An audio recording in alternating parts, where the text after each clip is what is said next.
The deck of the Crimson Serpent gleamed with blood under the Caribbean sun. Captain Blackwood stood among the chaos, his weathered face unmoved by the slaughter. The merchant vessel had fallen quickly, its crew no match for his seasoned pirates. As men secured plunder below deck, Blackwood's attention fixed on the woman bound to the mast, defiant, despite her circumstances. Her green eyes blazed with hatred, yet something else stirred in him. An animal recognition, a primal knowing.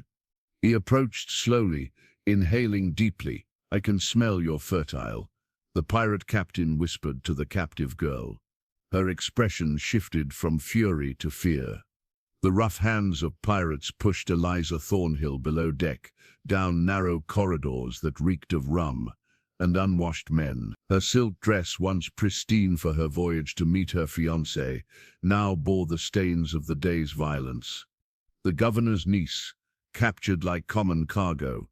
"In here," growled a bearded man, shoving her through a door that surprisingly didn't match the squalor of the passageway. Captain Blackwood's quarters were unexpectedly civilized.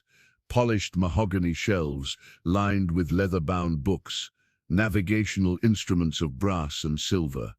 A large desk covered with maps and, most surprising, a leather-bound journal where he wrote with meticulous penmanship. "You're surprised," Blackwood said without looking up from his writing. "You expected a filthy animal's den." Eliza straightened her spine. "I expected nothing from a murderer and thief."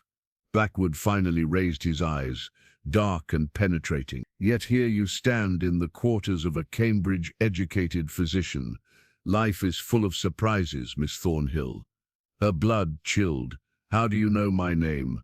"I know many things."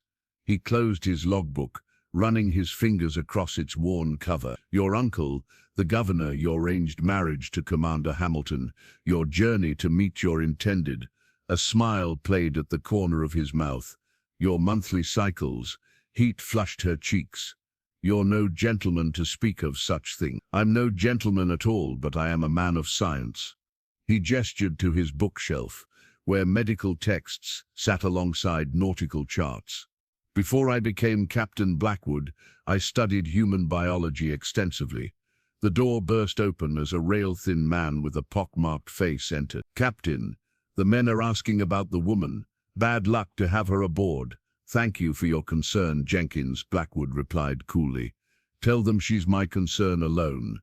Jenkins' eyes narrowed. "Some are saying she should be put to shore, or used for." "Enough." Blackwood's voice dropped dangerously. "Anyone who touches her answers to me. Is that understood?" Jenkins nodded stiffly before exiting, shooting Eliza a venomous glance. Once alone, Blackwood circled her slowly. "Do you know why you're here, Miss Thornhill?" "For ransom, I assume," she replied, though his earlier words made her doubt. "If I wanted gold, I'd have taken it from the ship and left you." He stopped before her, too close. "You're here because you're special. Your bloodline is unique." Eliza's mind raced back to her childhood, her mother's strange warnings before she died, the family histories she wasn't supposed to hear, her uncle's insistence on controlling her marriage. "You'll stay in my quarters where I can protect you," Blackwood continued. "You'll be treated well if you behave. Try to escape or alert any authorities we encounter, and your comfort will end immediately. And if I refuse to cooperate with whatever madness you're planning." Blackwood smiled, a predator's smile. "You won't. Your curiosity already betrays you." He reached toward her face, and she flinched. "You want to know why I can sense things about you that no man should know." He returned to his logbook, opening it to reveal diagrams of female anatomy alongside nautical coordinates. "Rest now. Tomorrow you'll begin to understand your purpose." Left alone, Eliza considered her options. The small window was too tiny for escape, the door surely guarded. Her thoughts drifted to her uncle's mansion in Kingston, to the privileged life she'd known. The arranged marriage awaiting her had felt like a prison sentence, though nothing compared to this actual captivity. The ship lurched as waves grew stronger, and Eliza steadied herself against the bookshelf. Her fingers brushed across the spine of one book, Hereditary Traits in Colonial Bloodlines. She pulled it down, opening to find pages marked with her family name. The door handle turned, and she quickly replaced the book. Whatever Captain Blackwood wanted with her went far beyond ordinary piracy. The animal instinct that had recognized something in her body went deeper than she could fathom. For now, she would play the compliant captive, learn what she could. And when the moment came, if it came, she would be ready. Dawn broke with the sharp cry of seagulls and the rhythmic creak of the Crimson Serpent cutting through waves. 3 days had passed since Eliza's capture, each hour stretching her nerves thinner. She'd been permitted on deck under guard, a burly man named O'Malley, who spoke little but watched constantly. "Mornin', miss." The ship's cook approached, a weathered man with kind eyes that seemed out of place among pirates. "Brought you some breakfast. Not what you're used to, I expect, but it'll keep your strength up." He offered a wooden bowl of porridge studded with dried fruits. "Thank you, Mr. Just Cook, miss. Been feeding these scoundrels 15 years now." He lowered his voice. "Captain says you're to be treated proper. Not all agree with that, mind you. Best keep your wits about you." As if summoned by the warning, a lean man with a puckered scar across his throat approached. The quartermaster, she'd learned. He spat near her feet, "Enjoying our hospitality, Governor's pet." His voice rasped like sandpaper. "Some of us wonder what makes you so special to the captain." "That's enough, Graves." Blackwood appeared on deck, his long coat billowing. "Don't you have inventory to manage?" Graves retreated with a scowl, but not before muttering, "Women aboard ship. Bad luck. Worse when they're in the captain's bed." Eliza flinched at the insinuation. "Is that what the crew believes? That I'm your—" "What the crew believes is irrelevant," Blackwood interrupted. "Come, your hand needs tending." She hadn't noticed the splinter embedded in her palm until he mentioned it. Below deck, in his quarters, Blackwood opened an ornate chest filled with medical supplies, surgical tools, herbs, tinctures, and strange-smelling powders in labeled jars. "Your wound is minor, but infection spreads quickly at sea." His hands were surprisingly gentle as he extracted the splinter and applied a salve that smelled of honey and herbs. "Where did you learn medicine?" she asked, watching him work with practiced precision. "Cambridge, as I mentioned, though my more unconventional knowledge came later." He closed the medicine chest, his fingers lingering on its carved lid. "My mother was a healer, before the authorities branded her a witch." The vulnerability in his admission caught her off guard. "Is that why you became a pirate? Revenge?" His expression hardened. "Pirates are free men, Miss Thornhill. We answer to no king, no church, no society that burns women for understanding nature's secrets." A shout from above interrupted them. "Sail on the horizon." Blackwood was transformed instantly. From physician to predator, on deck, he assessed the distant ship through his spyglass, then barked orders that sent men scrambling. Eliza watched in reluctant fascination as the crew responded to his command with mechanical precision. Spanish merchant, heavily armed. His eyes gleamed, but slow. What followed was a demonstration of tactical brilliance. Rather than charging headlong, Blackwood maneuvered with patient calculation, using the wind's advantage until the Spanish ship found itself trapped between reef and raider. The Spanish surrendered without bloodshed, something Eliza hadn't expected. More surprising was Blackwood's treatment of prisoners. No walking the plank, no wholesale slaughter. He took their cargo, some hostages for ransom, and let the others sail away in their damaged vessel. "Disappointed?" he asked, finding her watching.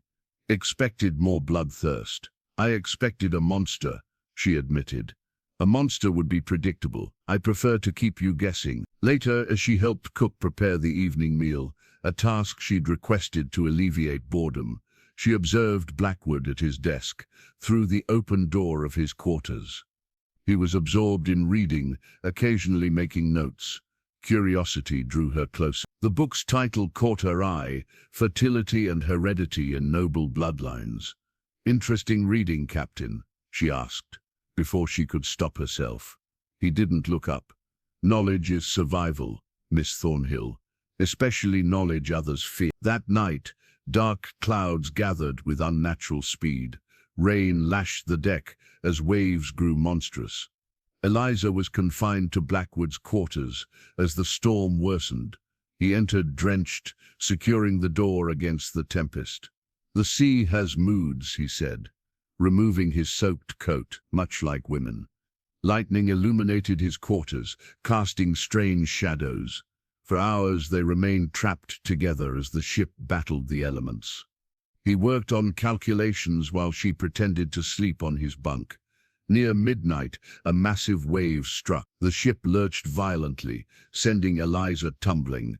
Strong arms caught her before she hit the wall. "I won't let you come to harm," Blackwood said, his face inches from hers, water still dripping from his hair. "You're far too valuable." The word stung. As cargo, his eyes held hers longer than proper. As something much more complicated, Miss Thornhill. In that moment, trapped between fear and fascination, Eliza realized the true danger aboard the Crimson Serpent wasn't pirates or storms, but the inexplicable pull she felt toward a man who claimed he could smell her fertility. A week at sea had given Eliza the rhythm of the Crimson Serpent. Blackwood spent mornings consulting with his navigator, afternoons overseeing the crew, and evenings bent over his books and charts. This predictability offered her something valuable, moments alone in his quarters. Today, with the captain inspecting a damaged sail, she searched more boldly. The locked drawer of his desk yielded to a hairpin, a trick her rebellious cousin had taught her years ago. Inside lay several folded letters, one torn in half. She unfolded the fragment, breath catching at the letterhead, the Royal College of Physicians. The date was 5 years old, regarding your inquiry into the Thornhill bloodline. While we cannot condone your unorthodox theories about hereditary traits, the coincidence of fertility markers in maternal descendants cannot be dismissed entirely. However, your obsession with the mystical properties of the letter ended there, torn mid-sentence. Eliza's hands trembled. Her mother had died in childbirth when Eliza was just 3.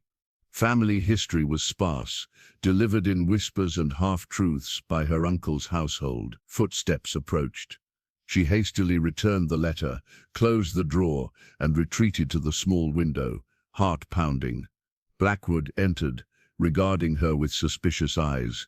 "Enjoying the view, Miss Thornhill." "More than the company," she replied, fighting to keep her voice steady. His mouth twitched, almost a smile. "You're developing a pirate's tongue. I'm developing many things in captivity. Patience isn't one of them." She met his gaze directly. "How long do you intend to keep me?" "Until I have what I need." He removed his coat, revealing a fitted waistcoat that spoke of wealth rather than piracy. Another contradiction in the puzzle of Captain Blackwood. "And what exactly is that?" He approached, close enough that she could smell salt and leather on his skin. "Confirmation." "Of what?" "That you're the one I've been searching for." His eyes traveled over her face, as if memorizing each feature. "The Thornhill women carry something rare in their blood.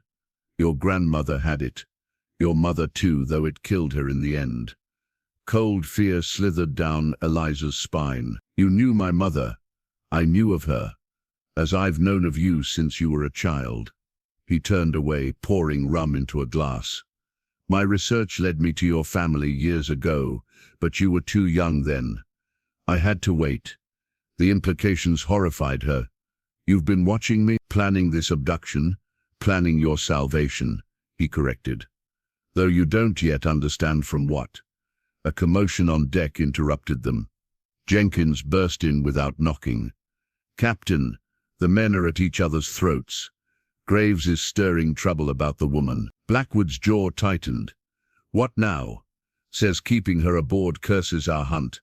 The Black Viper was spotted off Trinidad, and the men fear we've lost our edge with a woman on board." Eliza recognized the name, Captain Redmond of the Black Viper, rumored to be the most bloodthirsty pirate in the Caribbean. Even in Kingston's protected society, tales of his brutality had reached her ears. "Tell Graves I'll address the crew," Blackwood ordered, retrieving his coat. At the door he paused. "Don't attempt escape while I'm gone, Miss Thornhill. Some of my men wouldn't be as gentle as I've been." Alone again, Eliza returned to the desk, searching for more letters, finding only nautical charts, and a small portrait of a woman, with familiar eyes, Blackwood's eyes. Above, she heard his voice addressing the crew, authority evident even through the wooden beams. His words became clearer as he raised his volume. "Don't care about your superstitions. The woman stays aboard because I say she stays. Any man who questions my orders can challenge me now or leave at the next port." Silence followed. Even Graves wouldn't challenge Blackwood directly. The captain continued, lower now but still audible. "Redmond hunts us because I have something he wants. Not gold or goods, knowledge. The woman is part of that knowledge." Eliza pressed her ear to the ceiling, straining to hear more, but the voices moved away. Blackwood knew Redmond personally. What connection did that have to her family? She moved to the bookshelf, examining titles more carefully. Between maritime tomes and medical journals sat a worn volume, Bloodline Prophecies of the Old Families. She reached for it just as the door reopened. Blackwood's eyes went immediately to the book in her hands. "Curious about your heritage, Miss Thornhill. Good. It's time you learned why you're worth more than all the gold in the Spanish Main." She lifted her chin defiantly. "I'm not a commodity to be valued." "No," he agreed, taking the book from her hands, fingers brushing hers. "You're a key, one I've been seeking for a very long time." Dawn painted the horizon blood red as Eliza awoke to shouts on deck. She'd spent another night on Blackwood's bunk while he worked at his desk, an arrangement that maintained her dignity while keeping her under his watchful eye. "Sail, northeast bearing." The lookout's cry sent the ship into controlled chaos. Blackwood emerged from a brief slumber in his chair, instantly alert. He donned his coat and reached for his spyglass, before glancing at her. "Stay below." Disobedience came naturally now. The moment he left, she followed, keeping to shadows as she emerged on deck. Through gaps between rushing crewmen, she spotted a ship on the horizon, sleek and dark against the rising sun. "Black sails," O'Malley muttered nearby, not noticing her presence. "It's the Viper." Blackwood stood at the helm, face grim as he studied the approaching vessel. "Redmond," he confirmed. "Full canvas, Mr. Jenkins. We outrun him today." The Crimson Serpent surged forward as sails caught the morning wind. For hours they maintained their lead, but the black-sailed ship remained stubbornly on their tail, even gaining ground as the wind shifted. Near midday, Blackwood's expression changed, from determination to a cold calculation that sent shivers down Eliza's spine. He descended to his quarters, brushing past her without comment on her disobedience. She followed, finding him removing a silver dagger from a hidden compartment in his desk. The blade gleamed with strange markings that seemed to shift in the light. "What is that?" she asked. Blackwood didn't look surprised at her presence. "Something older than either of us." He turned the dagger in his hands. "The wind favors Redmond now. We need to change that.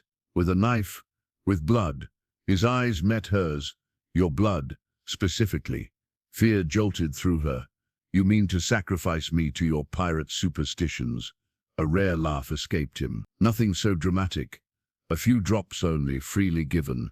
And if I refuse to give them freely, then we face Redmond, whose interest in your bloodline lacks my restraint." The choice wasn't really a choice.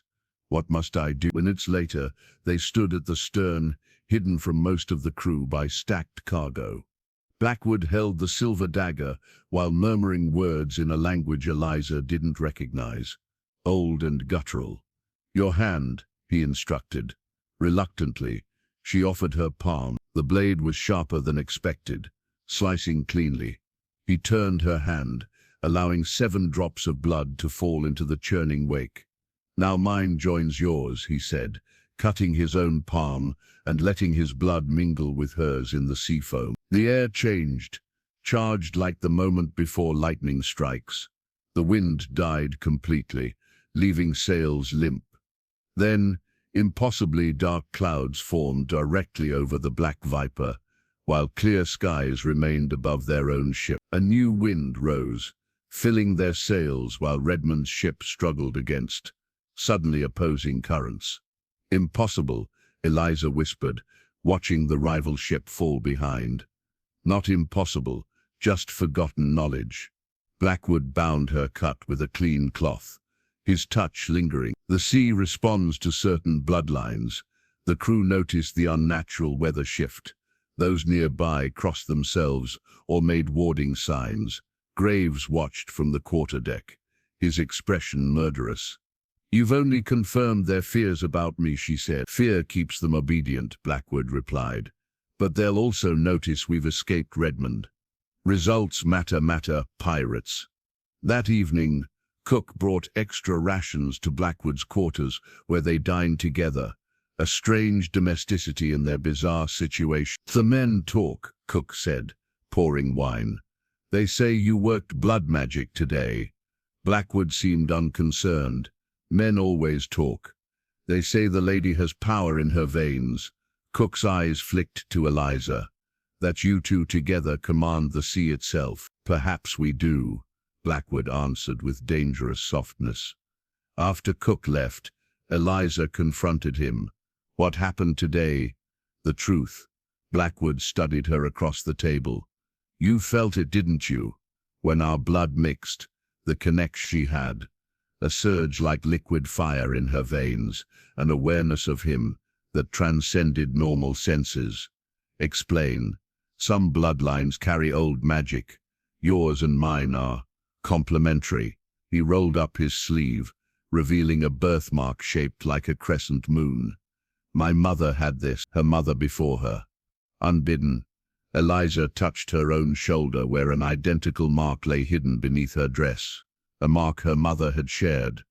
"That's not possible," she whispered. "Redmond knows what we are," Blackwood continued, "what we could become together. That's why he hunts us." "And what exactly are we?" Blackwood's eyes held hers. "The last descendants of two bloodlines that were never meant to mix. Separately, we have small gifts. My sense of smell, your intuition. Together," he gestured toward the window where unnatural fog now concealed their ship. That night, sleep eluded her. She watched Blackwood charting their course, his profile sharp in the lantern light. Enemy, captor, protector, all at once. The cut on her palm throbbed in rhythm with her heartbeat, a constant reminder of their shared blood in the endless sea. 3 days of calm seas followed their escape from the Black Viper. Eliza found herself granted more freedom aboard ship, the crew's fearful respect extending to her after witnessing the unnatural fog that had concealed their escape. She stood at the bow, watching dolphins race alongside the hull when Blackwood joined her, his usual intensity softened by the golden afternoon light. "We make port tomorrow," he said. "A small cove on an island not found on naval charts. Another pirate haven, something older." He unfolded an aged parchment, a nautical map unlike any she'd seen, where standard charts showed coastlines and depths. This one was marked with strange symbols and spiraling patterns over certain areas of the Caribbean. "What are these markings?" she asked, finger hovering over a spiral near their position. "Convergence points, places where the boundaries between worlds thin." His voice dropped lower. "Where blood magic works strongest." The casual way he referenced such forbidden concepts still shocked her. "You speak of witchcraft as if it's natural." "It is natural, just not common." He traced a line between several spirals. "Your ancestors knew this. They were guardians of these sites before Europeans arrived." "My family has been in Kingston for generations," she protested. "Your father's family, yes. But your mother's line traces back to the original inhabitants of these islands." He rolled the map carefully. "That's what makes your blood unique, the mixing of old bloodlines." Pieces began falling into place. "And your bloodline, Norse explorers who reached these islands long before Columbus. They encountered your mother's ancestors and recognized something familiar, the same magic they carried." He looked toward the horizon. A prophecy emerged that someday the bloodlines would reunite. And you believe I'm part of this prophecy? I know you are. I've spent my life searching for you. The intensity returned to his eyes. Your fertility cycles are when your blood magic is strongest. That's what I sensed when we first met. Heat rose to her cheeks at such direct talk. But curiosity overcame propriety. Why did you become a pirate? Surely a Cambridge physician had other paths. Something dark passed over his face.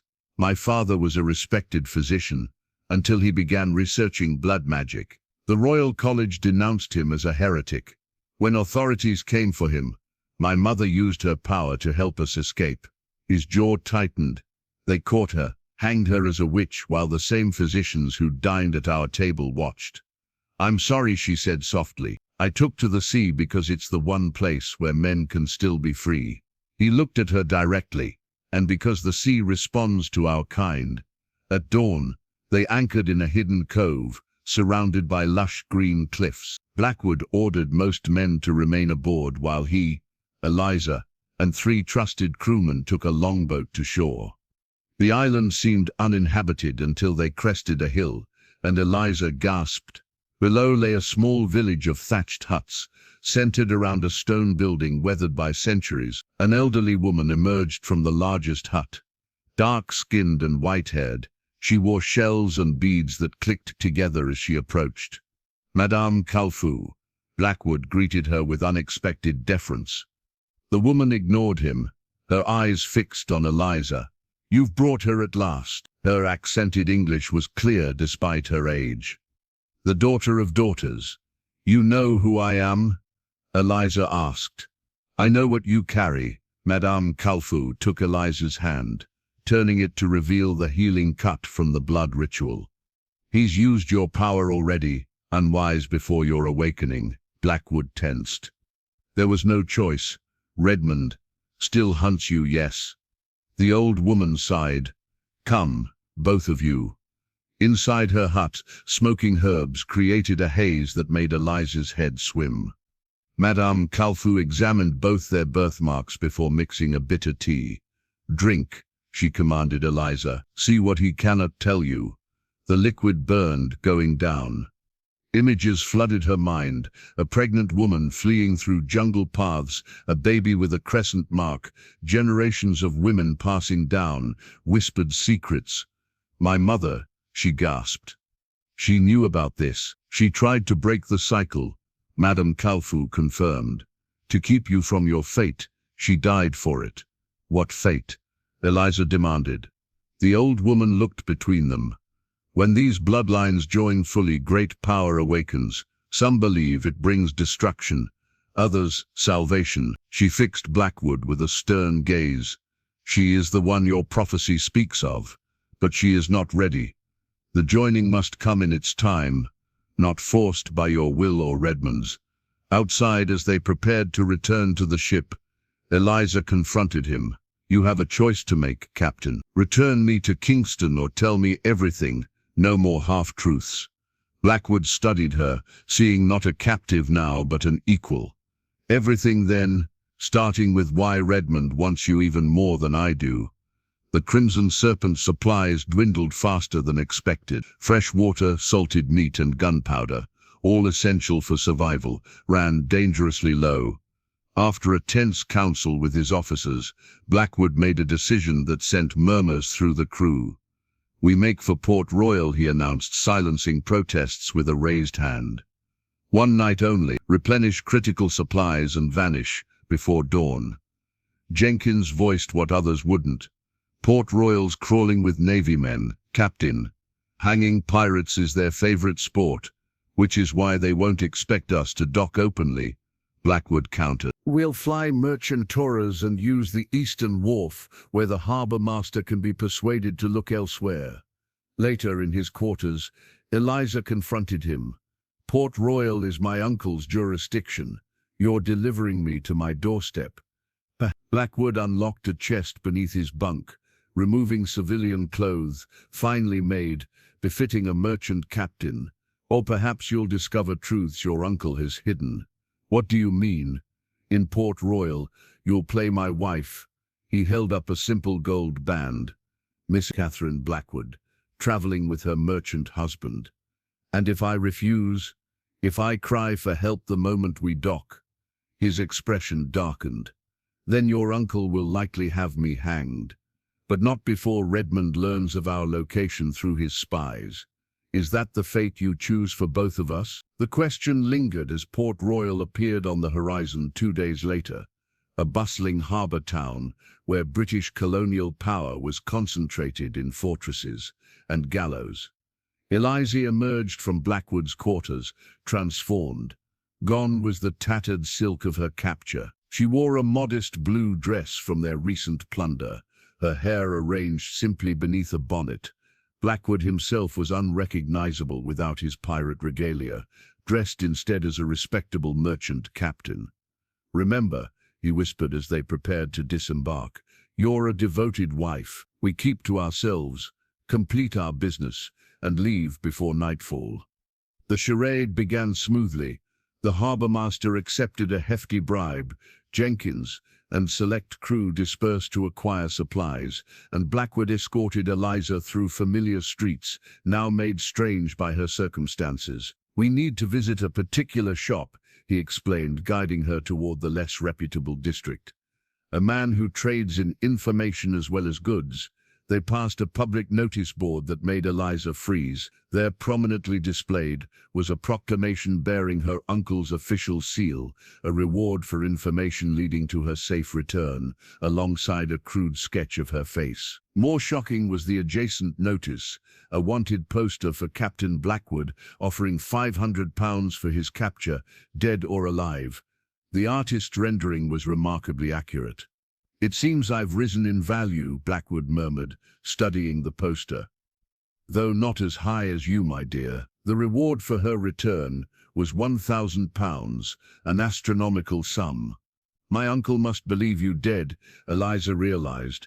"That's the only explanation for such an amount. Or he knows exactly where you are and who has you." Blackwood steered her away as a patrol of redcoats rounded the corner. They slipped into a cramped shop where a bespectacled man greeted Blackwood with nervous familiarity. "Captain, I mean Mr. Blackwood. Unexpected pleasure. Information, Harris, about Governor Thornhill's recent activities." While they spoke in hushed tones, Eliza browsed shelves of exotic curiosities. A movement outside caught her attention, a naval officer studying the shop with unusual interest. "Blackwood," she hissed, "we're being watched." The conversation ceased immediately. Harris led them through a hidden back exit just as the bell above the front door jingled. "My associate mentioned unusual orders," Blackwood explained as they hurried through narrow alleys. "Your uncle has commissioned special shackles, silver, engraved with the same markings as my dagger. For restraining someone with blood magic," she concluded. "Precisely. He knows far more than he's ever revealed to you." They rounded a corner and collided with a naval patrol. The leader's eyes widened in recognition. "Miss Thornhill." He looked between her and Blackwood, hand moving to his sword. "Are you being held against your will?" The moment stretched like glass about to shatter. One word from her would end Blackwood's life and return her to privilege and safety, to her arranged marriage and controlled existence. "Don't be ridiculous, Lieutenant," she replied with practiced aristocratic disdain. "This is my husband, Captain Richard Blackwood. We're merely visiting on business." The officer hesitated. "There are reports of a missing woman of your description. The governor's niece. A fortunate coincidence of appearance." She took Blackwood's arm possessively.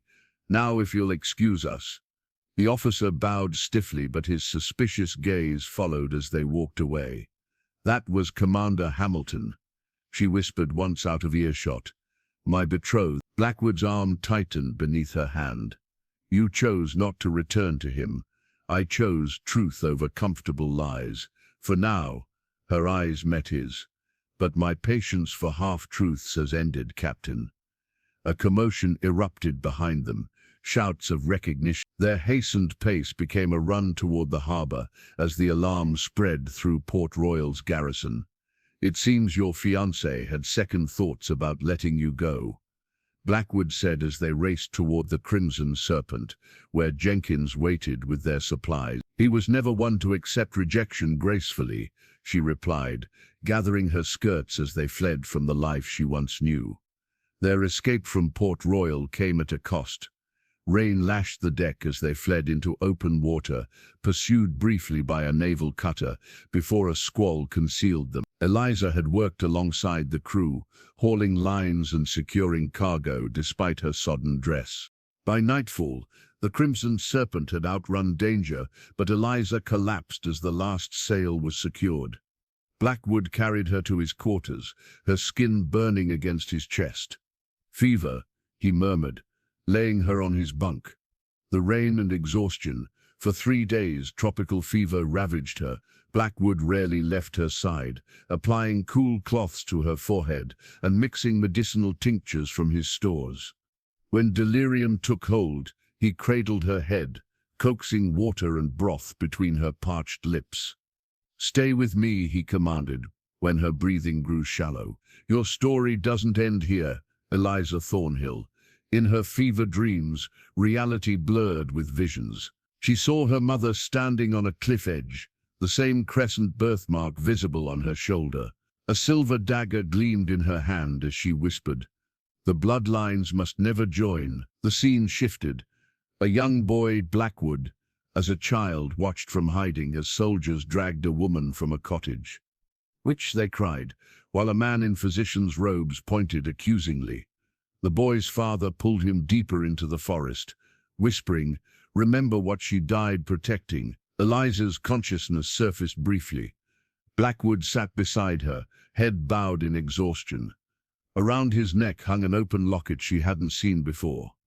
Within it, a miniature portrait of the woman from her vision. "Your mother," she murmured, her voice a dry rasp.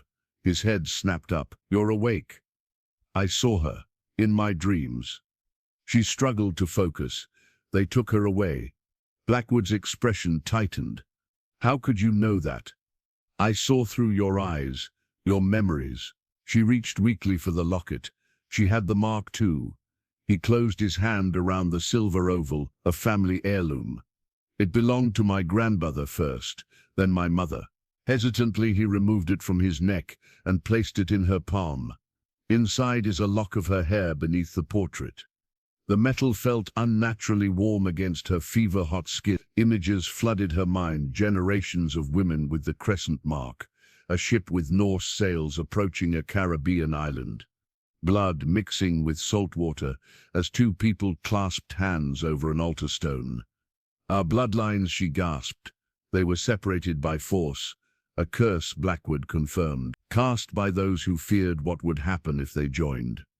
The fever claimed her again. She dreamed of standing on the Crimson Serpent's deck, blood dripping from her palm as Blackwood's voice chanted in that ancient tongue. The sea rose up in walls around them while lightning connected water to sky.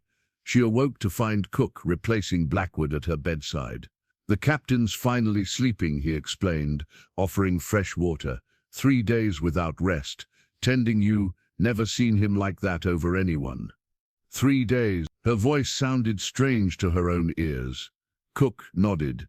"Wouldn't let anyone else near you, except me to bring supplies. Even growled at Jenkins when he suggested we put in at Tortuga for a proper doctor." He leaned closer. "The men are saying different things now. Not that you're bad luck, but that you and the captain are somehow meant." That evening, her fever broke. She found Blackwood asleep in his chair, head propped against the wall, dark circles beneath his eyes. The locket had been returned to its place around his neck. On the desk lay open books about tropical illnesses, alongside a mortar and pestle crusted with medicinal herbs. In sleep, the hardness left his features. She studied the face of her captor, her protector, the man who had upended her world and perhaps saved her from a more insidious imprisonment, the man whose blood sang to hers in ways that defied explanation. Her movement woke him. Eyes flashing open, he assessed her immediately, with clinical precision. "Your fever's broken." "Thanks to you," she acknowledged. He straightened, resuming his customary reserve. "You spoke in your delirium about my mother, about things you couldn't possibly know. Our bloodlines remember what we forget." She repeated words she'd heard in her fever dreams. "That's what the old woman meant, isn't it?"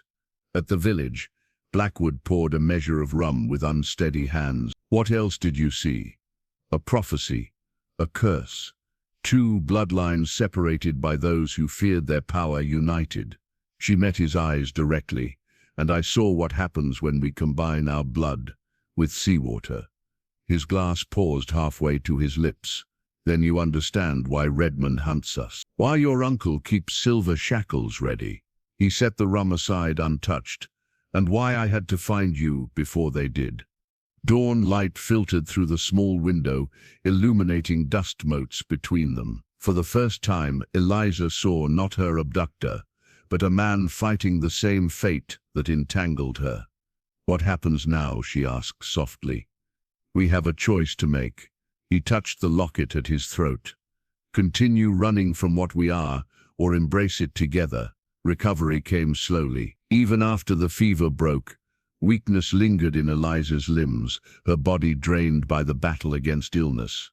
Blackwood charted a course to what he called his sanctuary, an uninhabited island far from shipping lanes. "No one knows of this place," he explained as the lush green shoreline appeared on the horizon.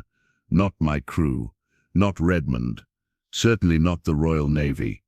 The island emerged from morning mist, like a dream, steep cliffs giving way to a hidden bay of perfect blue water. Unlike the crowded, noisy ports they'd visited, this place existed in pristine isolation.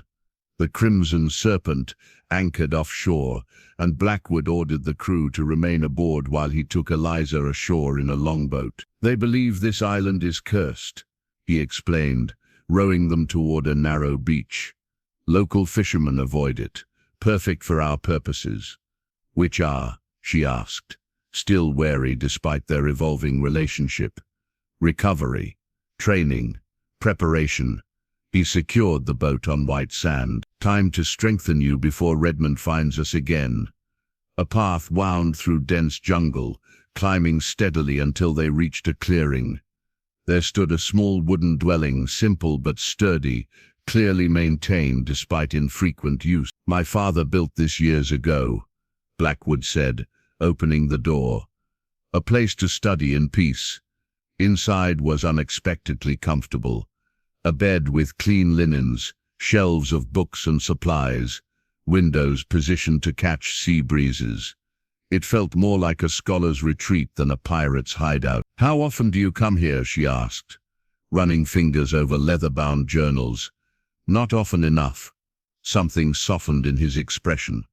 "This is the one place I'm not Captain Blackwood, just William." The name startled her. After weeks aboard his ship, she'd never heard anyone address him by his Christian name. The intimacy of it hung between them. Days passed in gentle routine.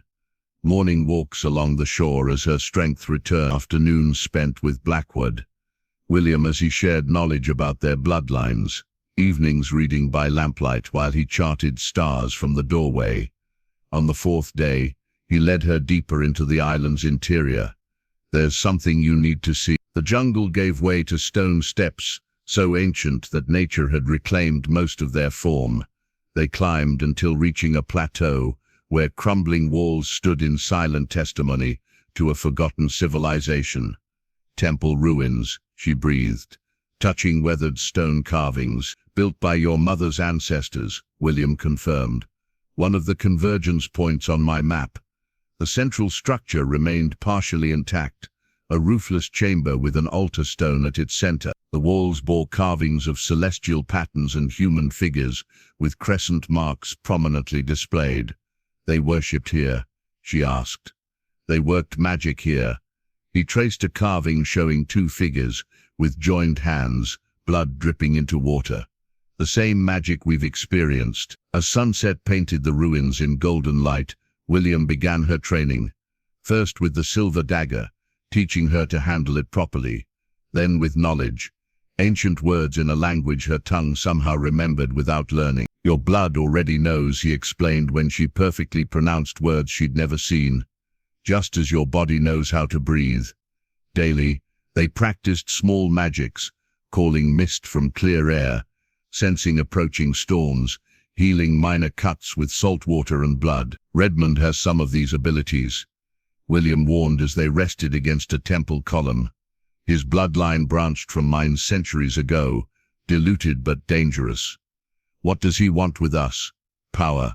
The prophecy speaks of what happens when our bloodlines fully unite. His eyes held meaning beyond words. Some interpretations suggest catastrophe, the sea rising to reclaim the land. Others promise transcendence, control over the elements themselves. And which do you believe? I believe in choice, he reached hesitantly, brushing a strand of hair from her face. That destiny offers paths, not commands. Under moonlight one evening, they stood at the shore practicing water manipulation, drawing small waves toward them through concentration alone. Their success made Eliza laugh with genuine delight, perhaps her first since captivity began. William watched her, transfixed. The moment stretched between them, fragile and charged. When he leaned forward, she didn't pull away. Their lips met softly at first, then with growing urgency. The water around their ankles surged unexpectedly, soaking them to their knees. They broke apart, startled. The sea had responded to their passion as surely as to their magic. I didn't plan this, he confessed, forehead resting against her. When I took you from that ship, I sought a key to power. Not what, she pressed, when he fell silent. Not someone who would make me question everything. His hand cupped her cheek. My revenge, my purpose, my solitude. For the first time since her abduction, Eliza recognized the truth. She was no longer a captive. Whatever force had drawn their bloodlines together across centuries had succeeded. The question remaining was what they would do with the power their union might unleash. 2 weeks on the island transformed Eliza. Sun darkened her once sheltered skin. Daily practice strengthened both body and nascent powers. More significant was the change within. From governor's niece to something untamed and powerful. The woman who had once feared Captain Blackwood now stood beside William as an equal. It's time to return, he announced one morning. The crew grows restless with inactivity. Hesitation clouded her response. Must we? Here we're free from pursuit. Here we're hiding, he corrected gently. And the serpent is still my responsibility. The ship received them with mixed reactions. Jenkins reported all was well, though his eyes lingered suspiciously on their easy familiarity. Cook welcomed them warmly, but others, Graves especially, maintained cold distance. That evening, while William consulted with his navigator, Cook brought Eliza dinner in the captain's quarters. Careful, miss, he whispered, glancing toward the door. Graves has been talking while you were gone, poisoning minds against you both. What kind of talk? That the captain's bewitched, that you've turned him soft with unnatural influences. He leaned closer. Some believe you're the reason Redmond hunts us, that giving you to him would end the pursuit. She touched the silver dagger now kept at her waist. Thank you for the warning. Later, William returned with a bottle of rum. From my private stock, he explained, pouring 2 glasses. To celebrate your progress. As he raised his glass, Eliza noticed an unusual cloudiness in the liquid. Her newly heightened senses detected a faint, bitter scent beneath the rum's sweetness. Wait, she said sharply, staying his hand. Something's wrong. William studied the glass, then carefully sniffed the contents. His expression darkened. Nightshade. Enough to kill. The bottle had been unsealed before reaching them. A gift from Graves, ostensibly to welcome their return. He wants you dead, she realized. No. William's voice was cold with certainty. He wants me incapacitated, and you blamed for my condition. The perfect justification for mutiny. They were still discussing options when shouting erupted on deck. William grabbed his sword. Stay here. I'm coming with you, she insisted, drawing her dagger. The scene above was chaos. Sailors divided into factions, Graves standing boldly with half the crew behind him. There he is, the bewitched captain and his witch. The quartermaster's voice carried across the deck. See how he keeps her close, men. She's clouded his mind with dark arts. William stepped forward. Stand down, Graves. This is still my ship. A ship you've endangered for a woman. Graves spat. Redmond hunts us because of her. The Navy hunts us because of her. Our prizes grow smaller while our risks grow larger. Some men nodded in agreement. Others, including Jenkins and Cook, moved slowly toward William's side. One more chance, William offered. Return to your post without punishment. You're not fit to command, Graves retorted, drawing his cutlass. I say we give the witch to Redmond and be done with this curse. What happened next occurred too quickly for most to follow. Graves lunged toward Eliza. William parried the blow, but 3 of Graves' supporters tackled him from behind. In the ensuing struggle, William's sword was knocked away. A savage blow to his head sent him crashing to the deck. Lock him below, Graves ordered. The woman comes with me. 2 men seized Eliza's arms. The dagger at her waist gleamed in the moonlight, but she hesitated to use it. Blood magic on the open sea could prove catastrophic if uncontrolled. William was dragged, semi-conscious, toward the hold. Seeing him helpless triggered something primal in Eliza. The power they'd practiced controlling surged unchecked. Enough. Her voice carried unnatural force. When her captor's grip slackened in surprise, she twisted free, drawing the silver dagger in one fluid motion. The blade caught moonlight as she cut her palm, then touched the ship's railing, letting blood contact the wooden vessel. This ship sails by his command, or not at all. The timber beneath her bleeding hand vibrated. Suddenly, the crimson serpent lurched violently, nearly throwing men overboard. Sails that had hung limp in still air snapped taut with a wind that came from nowhere. Eliza advanced toward Graves, dagger extended. Release him now. The quartermaster backed away, genuine fear replacing confidence. See? Witchcraft. Just as I warned. William had regained his feet, blood trickling from a scalp wound. The choice is simple, men, he called out. Follow Graves into Redmond's waiting arms, or remember who's kept you alive these 3 years. The standoff stretched until Gittens broke the silence. I stand with the captain. He moved deliberately to William's side. Cook followed. I with the captain. One by one, most of the crew shifted allegiance, leaving Graves with only his most devoted followers. Take them below, William ordered, when the majority had chosen. We'll decide their fate at dawn. Later, as Eliza dressed his head wound, William grasped her wrist gently. You revealed your power to save me. I had little choice, she replied, continuing her ministrations. The men will fear you now. She met his gaze steadily. Good. Perhaps fear will keep them loyal when respect fails. His laugh was unexpected. You speak like a true captain. I speak like a woman who's chosen her path. She finished bandaging his head. For better or worse, our fates are joined now.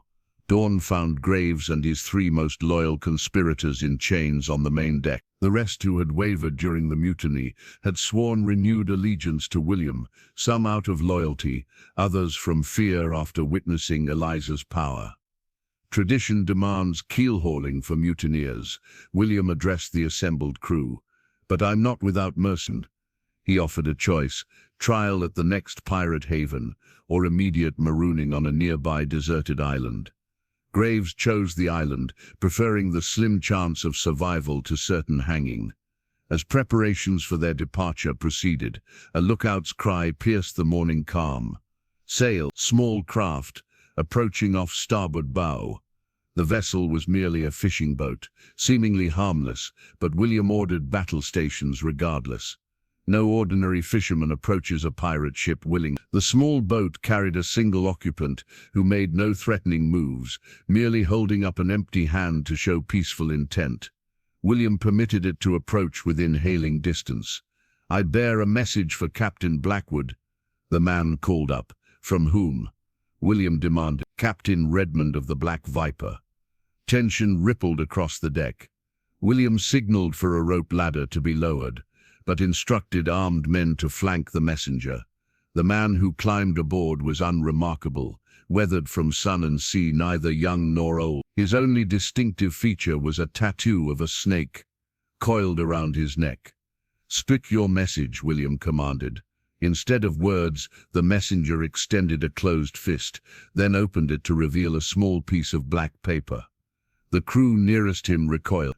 Every pirate knew the black spot, a formal threat, the most serious challenge one captain could issue to another. William took the paper without flinching. Upon it was drawn a crude skull in white ink, surrounded by unfamiliar symbols. "Captain Redmond grows tired of pursuit," the messenger stated flatly. "He offers terms for parley." "What terms?" "Neutral ground.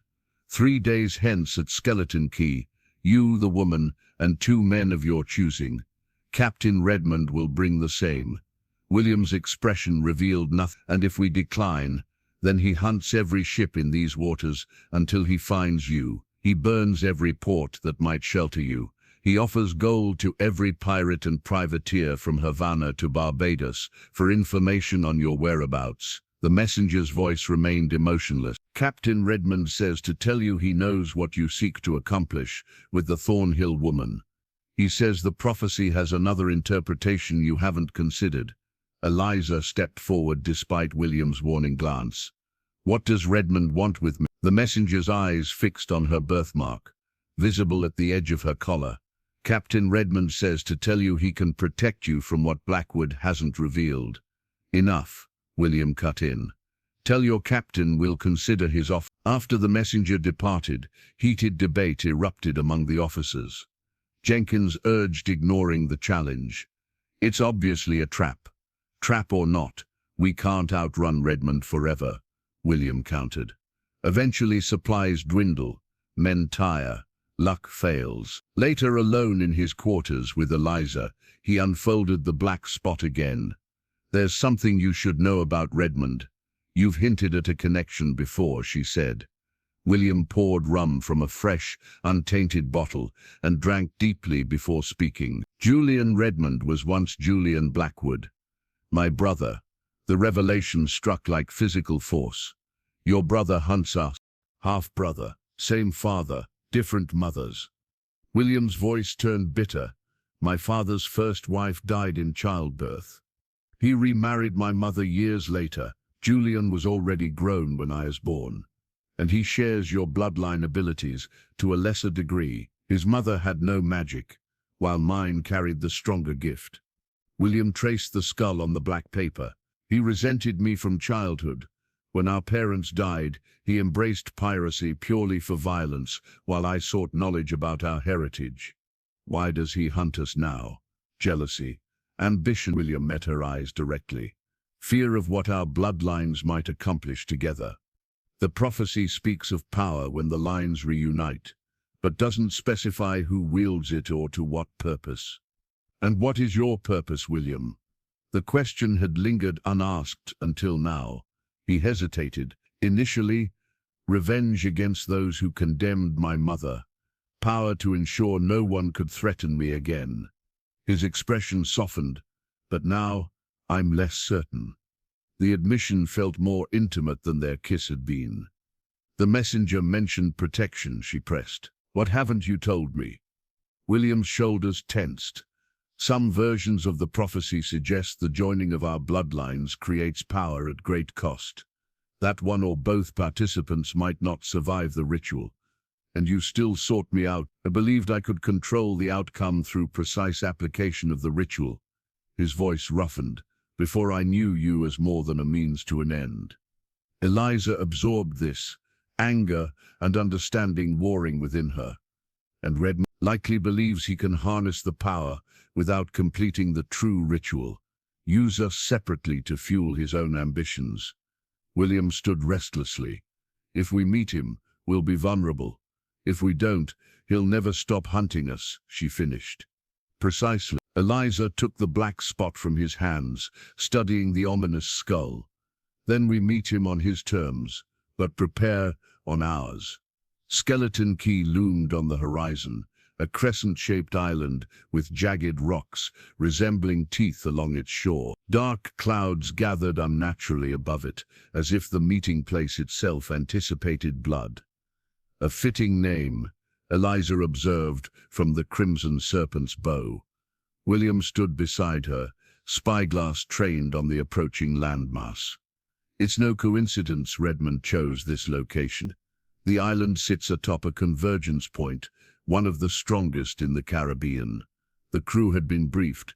Most would remain aboard while William, Eliza, Jenkins and Cook went ashore for the parley. The Serpent would stay prepared for immediate departure or battle. As they made final preparations, Eliza noticed William concealing small pouches of salt and herbs in his clothing. "Precautions," he explained. "My brother's treachery is legendary." Before they could lower the longboat, Cook approached with something clutched in his weathered hand. "For you, miss." He pressed a small object into her palm, a charm made from polished bone, carved with intricate symbols and strung on a leather cord. "My grandmother was from these islands. She taught me to recognize those with the old power." This charm protected her through 3 hurricanes. Eliza slipped it around her neck, touched by the unexpected gift. "Thank you." The first raindrops fell as they neared the shore. No other vessels were visible, though a thin trail of smoke rose from the island's interior. William's hand rested constantly on his sword hilt, eyes scanning for ambush. They found a clearing where a small fire burned despite the increasing rain. No one waited there. "I don't like this," Jenkins muttered, hand on his pistol. The attack came without warning, not from the trees as expected, but from the sea behind them. The Black Viper had approached from the island's opposite side. Hidden by its crescent-shaped cannon fire roared across the water, not aimed at the landing party but at the Crimson Serpent, anchored offshore. "Back to the boat," William shouted as more explosions echoed. "It's a trap." They raced for the shoreline, but emerging from the underbrush came Redmond himself with 6 armed men. Unlike William's weathered appearance, Captain Redmond was immaculately dressed in a black coat with silver buttons. His resemblance to William was striking. The same sharp features, though Redmond's eyes held none of his brother's occasional warmth. "Brother," Redmond called, sword drawn. "Leaving so soon? When I've arranged such a spectacle for your woman's benefit." William pushed Eliza behind him. "You gave your word for parley.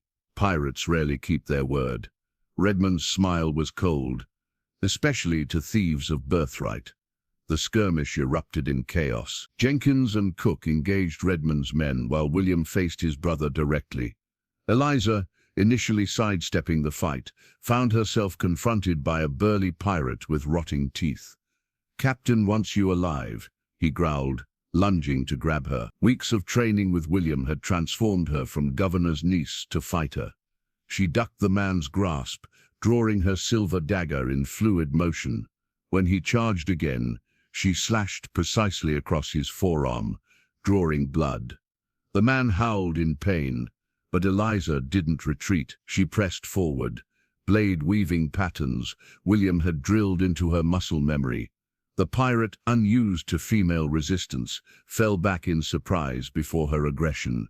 Meanwhile, the naval battle intensified offshore. The Crimson Serpent, though caught unprepared, was returning fire against the Black Viper. Both ships maneuvered in the growing storm, silhouettes visible through sheets of rain. William and Redmond fought with mirrored skill, their blades ringing in deadly harmony. "The prophecy doesn't require her alive," Redmond taunted between strikes. "Just her blood at the right convergence point." "You've misinterpreted everything," William countered, parrying a vicious thrust. "Have I? Our father's research suggested otherwise." Redmond pressed his attack. "The ritual requires sacrifice, brother. One bloodline must die for the other to gain full power." The storm intensified unnaturally, responding to the brothers' combat, as if their blood connection disturbed natural elements. Lighting struck near the clearing, momentarily blinding everyone. In that instant, Eliza's opponent seized advantage, knocking her dagger aside and grabbing her throat. Her hand clutched instinctively at Cook's bone charm. The carving grew suddenly hot against her skin as the man's grip tightened. A blinding flash emanated from the charm, throwing her attacker backward as if struck by physical force. The man collapsed, eyes wide with superstitious terror. "Witch," he gasped, before fleeing into the trees. Eliza retrieved her dagger, turning to find William and Redmond still locked in combat. Blood streaked both men's faces. Whether from rain or wounds was impossible to tell. As she moved to help, Jenkins called a warning. "Behind you." She spun to face another of Redmond's crew. The man raised a pistol aimed at her heart. William, seeing the threat, abandoned his duel to lunge between them. The shot cracked through storm noise. William staggered, clutching his shoulder as blood spread across his shirt. Despite the wound, he drove his sword through the shooter's chest. Redmond, seeing his advantage, pressed forward. "How touching, sacrificing yourself for the woman." Before he could strike again, cannon fire erupted dangerously close to shore. The Black Viper had maneuvered for a killing blow against the Crimson Serpent, but miscalculated in the storm. The shot went wide, exploding against the island's rocks and sending shrapnel in all directions. "Captain," Cook shouted from the longboat, "we must retreat." Redmond's remaining men pulled him back toward their own hidden craft. "This isn't finished, brother," he called through the downpour. "The prophecy will be fulfilled, my way or yours." Eliza helped William to the boat, his blood mixing with rainwater as they pushed away from shore. Behind them, both ships continued their battle in the worsening tempest. Both ships emerged from the battle damaged, but afloat. The Crimson Serpent had fared better, escaping with torn sails and splintered railings, while the Black Viper limped away with a shattered mast. William's wound, though painful, had missed vital areas, the ball passing clean through muscle. They found temporary sanctuary in a hidden cave system on a small, unnamed island. While the crew made urgent repairs to the ship anchored in the protected cove, William and Eliza took refuge in a dry cavern above the tide line. "This changes our position," William said, as Eliza cleaned his wound. He winced when she applied rum to disinfect the torn flesh. "Redmond now knows you're not just a captive, that you fight alongside me willingly. Did you hear what he said about the prophecy?" She worked with practiced efficiency, skills learned from watching William tend injuries aboard ship. "About sacrifice," William's face tightened. "My brother twists truth to suit his purposes, but there was truth in it." He looked away. "Some interpretations suggest a sacrifice, yes." Rain still fell outside, gentler now as the unnatural storm dissipated. The cave entrance framed grey skies above churning seas. In this moment of forced pause, with the Serpent undergoing repairs and pursuit temporarily thwarted, a strange intimacy settled between them. William rose unsteadily once she finished bandaging his shoulder. He approached a sea chest that had been brought ashore with essential supplies. From a hidden compartment in its lid, he withdrew an oilskin package. "It's time you knew everything," he said, unwrapping the covering to reveal an ancient scroll protected by layers of treated leather. The parchment was yellowed with age, its edges crumbling despite careful preservation. Upon it, elaborate script in faded ink depicted diagrams and text in multiple languages. Some Eliza recognized, others completely foreign. "My father spent his life collecting these fragments," William explained. "The complete prophecy pieced together from sources across the known world." Eliza studied the document, fingers hovering above its fragile surface. Certain phrases seemed to leap from the page, not in languages she knew, yet somehow comprehensible to her mind. "Two bloodlines divided shall guard the waters between worlds," she read aloud, surprising herself. "United they bring either destruction or salvation, depending on the hearts that carry them." William's eyes widened. "You can read the elder language." "Somehow," she continued, translating sections that seemed to glow beneath her gaze. "When moon marks meet in sacred union, blood calls to blood across the divide. The sacred waters shall rise in witness to their joining." She paused at a particular passage. "One bloodline must yield to the other, or both shall be consumed in the ritual's fire." "That's the part Redmond fixates upon," William said quietly. He believes one of us must die for the other to claim full power. And what do you believe? His hand covered hers atop the scroll. I believe yield has been misinterpreted. Not death, but surrender, vulnerability, trust. The touch of his hand sent warmth spreading through her veins. The sensation had grown familiar yet remained exhilarating, their blood recognizing its counterpart. There's more, she continued reading. The joining must occur at perfect convergence. Moon, tide and bloodlines aligned in willing sacrifice. Willing being the operative word, William emphasized. Redmond would force the ritual, caring nothing for your consent. While you abducted me but now seek my willing participation, she observed with irony. I've made mistakes, he admitted. Started this journey seeing you as means rather than partner. Lightning flickered outside, illuminating his features in harsh relief. The wounded pirate captain, the scholar, the man whose blood sang to hers, all facets of William Blackwood now intimately familiar. And now, she asked softly, now I would rather forfeit power than force your hand. The admission seemed torn from him. If you wished to return to Port Royal tomorrow, I would take you there, though it meant my hanging. The truth of his words resonated in her bones. This was no manipulation, but genuine vulnerability from a man unaccustomed to exposing weakness. I don't wish to return, she said simply, their eyes held in the dim light of the single lantern. Outside, rain tapped a gentle rhythm against stone. The crew worked far below at the shore, leaving them in rare solitude. When she moved toward him, he remained still, allowing her to close the distance at her choosing. Their lips met with none of the hesitation of their first kiss. This was deliberate, a conscious choice rather than momentary passion. His good arm encircled her waist while her hands framed his face. Something shifted between them, blood calling to blood, magic to magic. The lantern flame surged without explanation, casting wild shadows across the cave walls. If we continue, he whispered against her mouth, there's no returning to what we were before. I know. She unfastened the first button of her borrowed shirt. I choose this path, not as captive, not as key to prophecy, but as woman to man.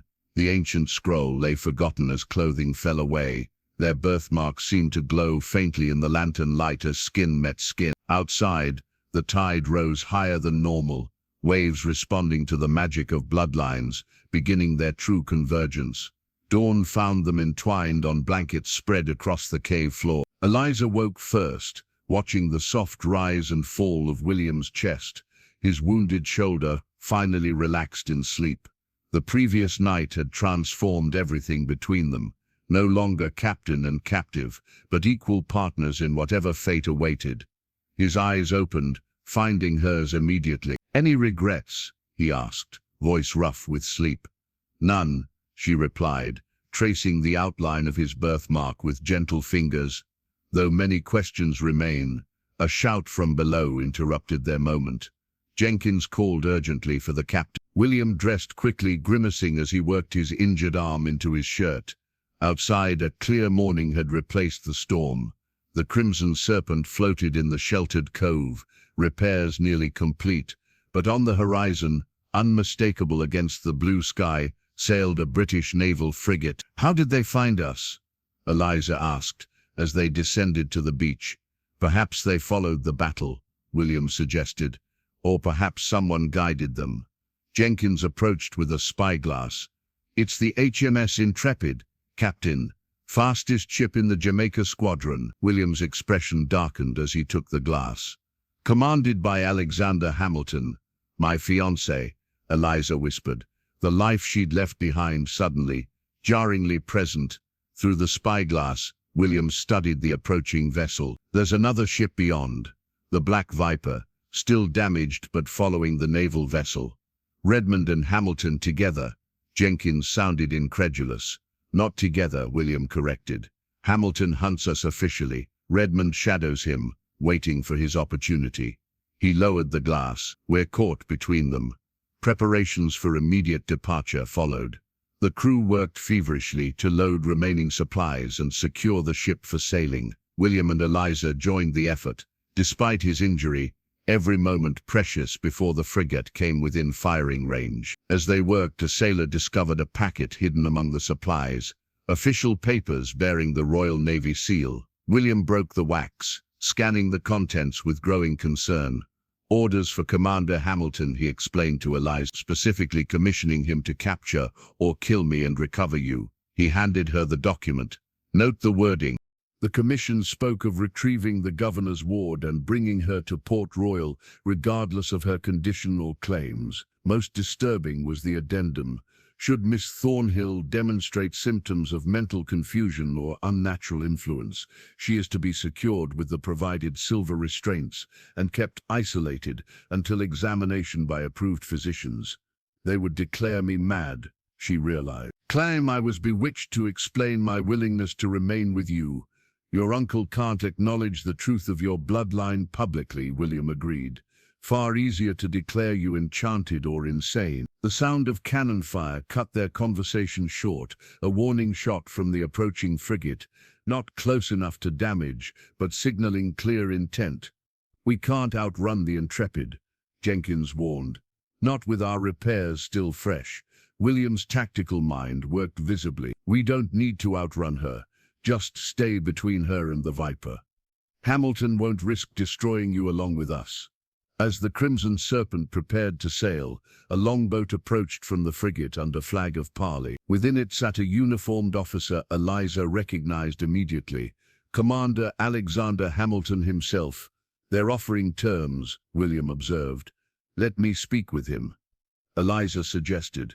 He might listen to me. William's hesitation was brief, but noticeable.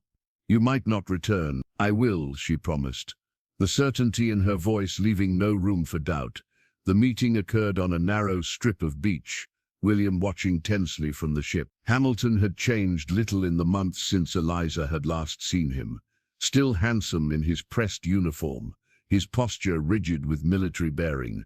Yet he seemed somehow smaller than she remembered, less imposing. Eliza, he spoke her name with practiced concern. Thank God you're alive. Your uncle has been frantic with worry, has he? She replied coolly. Or concerned about losing access to my bloodline? Hamilton's expression flickered briefly before composing itself. You're not well. The pirate has filled your head with fantasies. The same fantasies that led my uncle to commission silver shackles. She gestured to the restraints visible in his longboat. The same madness that makes the sea respond to my command. To demonstrate, she knelt and touched the water, focusing as William had taught her. The gentle waves retreated unnaturally from her fingers, leaving dry sand in a perfect circle. Hamilton's face drained of color. Black magic, he whispered. He's corrupted you completely. He's shown me truth, my heritage, my power. She stood, brushing sand from her hands. I'm not returning to Port Royal, Alexander. Not to be studied by your physicians, not to be married to a man who sees me as property. You leave me no choice then. Hamilton signaled his men. By order of the governor, I must take you into protective custody. As Marines advanced, Eliza stepped backward toward the water. I would consider your next action carefully, Commander. The Crimson Serpent's guns are trained on this position, and beyond that, she pointed to the horizon where the Black Viper had appeared around the island's edge. Lies a pirate who would gladly see all of us dead for what I carry in my veins. Hamilton's gaze shifted between the ships, calculating odds. Come with me willingly and I'll ensure Blackwood receives a fair trial, rather than immediate hanging. A tempting offer, William's voice came from behind her as he approached, despite her instructions to remain aboard. But we both know the governor's justice extends only to those who serve his purposes. The standoff stretched taut as a sail in high wind. Then the moment shattered with distant cannon fire. Redmond's ship advancing into range. It seems negotiations have ended, William observed grimly. Choose now, Commander. Temporary alliance against Redmond, or watch as he destroys us all while you debate colonial propriety. Chaos erupted as Redmond's first volley struck near Hamilton's longboat, sending Marines scrambling. The commander shouted orders, his disciplined men forming a protective line despite the sudden attack. Get back to the ship, William urged Eliza, drawing his sword as both pirates and marines prepared for Redmond's landing party. Another blast from the Black Viper struck the beach, closer this time. Sand and shrapnel exploded outward. In the confusion, Eliza lost sight of William. Smoke and dust clouded her vision as she tried to reach the water's edge, where their own longboat waited. A figure emerged through the haze, not William, but a leering pirate with Redmond's snake tattoo visible at his collar. Before she could draw her dagger, something struck the back of her head. Darkness swallowed her consciousness. She awoke to the rhythmic creak of a ship, under sail, different from the Crimson Serpent's familiar sounds. Her head throbbed where she'd been struck. Cold metal encircled her wrists, shackles, but common iron, not the silver restraints Hamilton had brought. Finally awake, the voice came from a shadowed corner of the cabin. Captain Redmond stepped into the lantern light, his resemblance to William even more pronounced up close. Where William's eyes held warmth beneath their hardness, Redmond's remained coldly calculating. "Welcome aboard the Black Viper, Miss Thornhill." Eliza assessed her situation quickly.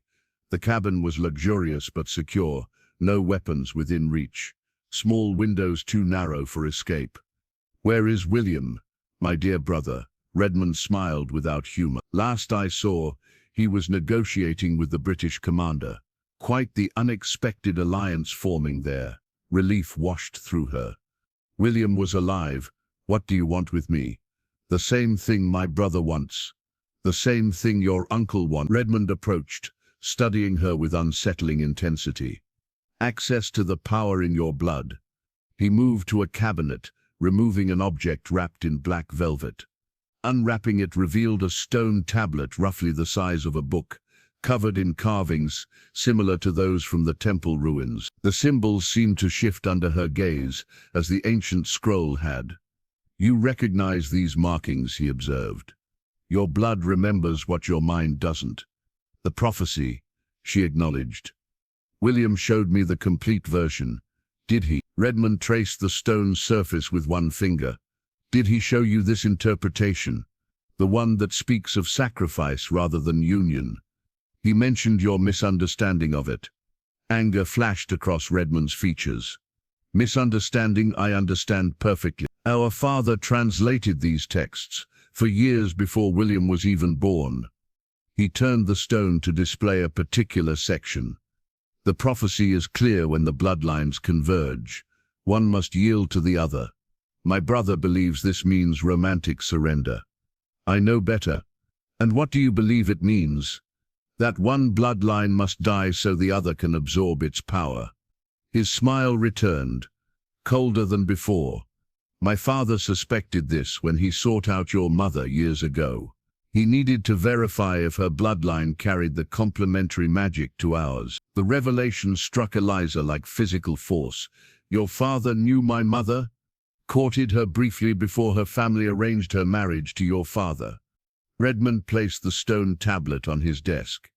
"He confirmed her power but couldn't claim her for himself. I intend to complete what he started, by eliminating William and taking his place in the ritual."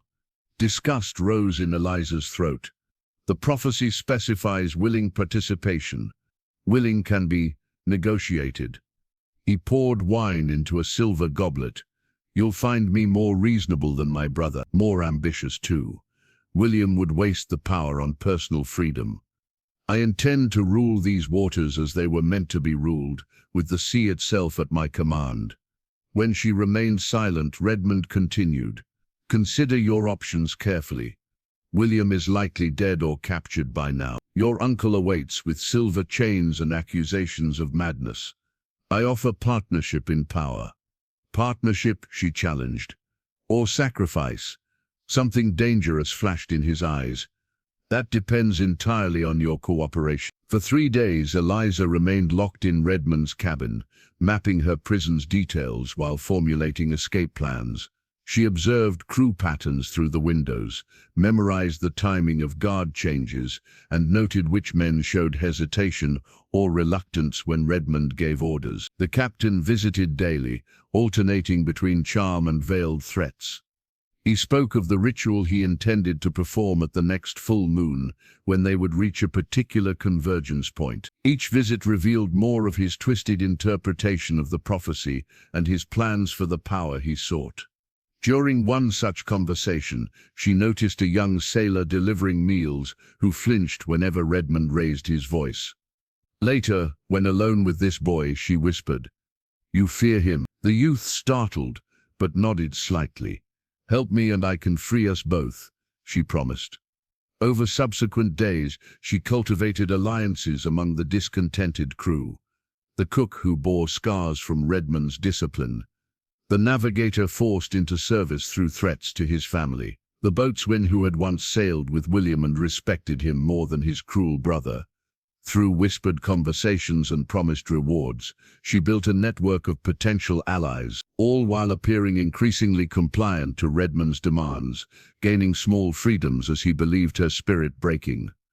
On the 7th day of her captivity, she found what she sought, a loose nail in the wooden wall panel near her bunk. When night fell and the ship grew quiet, she worked it free, fashioning a crude pick for her shackles. Hours of careful manipulation finally released the iron cuffs. Moving silently, she retrieved Redmond's prophecy stone from its cabinet, tucking it into her waistband before slipping through the unlocked door courtesy of her young sailor ally. The full moon illuminated the Black Viper's deck where the skeleton night crew maintained watch. In the distance, faint lights indicated they were being followed. Whether by William or Hamilton remained to be seen, but either offered hope against Redmond's plans. Now armed with knowledge, allies, and determination, Eliza moved through shadows toward the captain's weapons cache. The time for captivity had ended. The time for revenge had begun. The weapons cache yielded a sailor's knife and a peculiar set of matching daggers with ceremonial handles. Eliza recognized the engravings immediately, identical to William's silver blade. These were ritual tools, meant for the blood ceremony Redmond planned. She secured one dagger at her waist and concealed the other in her sleeve. The ship pitched suddenly, nearly throwing her against the bulkhead. Above, voices shouted as wind rose from nowhere, a storm brewing with unnatural speed. Redmond's voice cut through the chaos. "Secure all canvas. We're caught in a convergence squall. Opportunity within crisis." As the crew scrambled to address the weather, Eliza moved toward the young sailor who had helped her escape. "Tell the others," she whispered. "It's time." The storm intensified with alarming speed. Rain lashed horizontally across the deck, while lightning split the sky in jagged patterns. Nature itself seemed enraged, targeting the Black Viper with particular fury.